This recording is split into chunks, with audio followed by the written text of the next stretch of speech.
hihingan kita ng words of wisdom.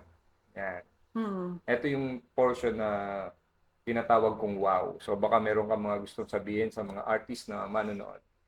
Okay. So, madaming tumatakbo sa isip ko, pero I'll keep it simple na lang. Mm. Siguro, kahit tatlo lang, no? We'll limit it to three. Mm. Go. So, katulad nga nung nasabi ko kanina, you have to embrace your own journey. Mm. You have to honor yung mga not so good also na nangyari sa past mo because it helped you become who you are right now. So, Mm. siguro do not compare. Siguro if you have to compare, you compare with yourself, your progress. And yung art naman, it's not about perfection, di ba? It's about progress.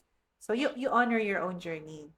And you have to give credit to where credit is due. You should remember yung mga taong nagturo sa'yo, tumulong Tumulong sa'yo, sa'yo, yes. sumuporta sa'yo, nag-encourage sa'yo.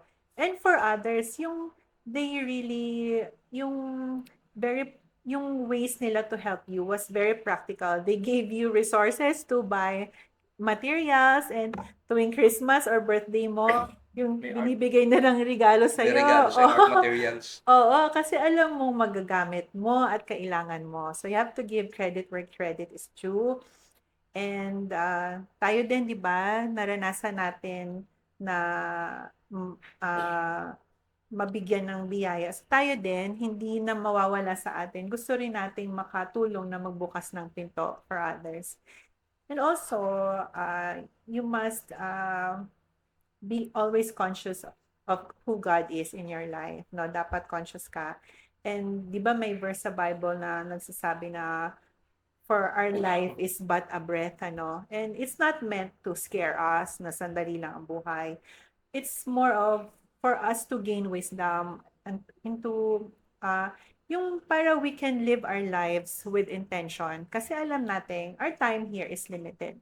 So with that in mind, parang naisip mo, you forgo many things na hindi naman importante masyado or Mm. nagpapabigat lang ng journey mo, no? Kasi limited nga ang time eh, no?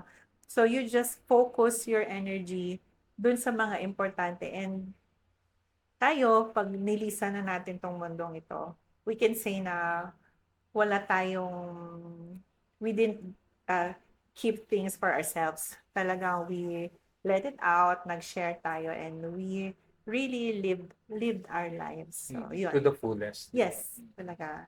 Full measure. Full measure. Okay. Ah, Thank you again, ma'am, sa napakagandang mga pananalita, mga ah, words of mm. wisdom.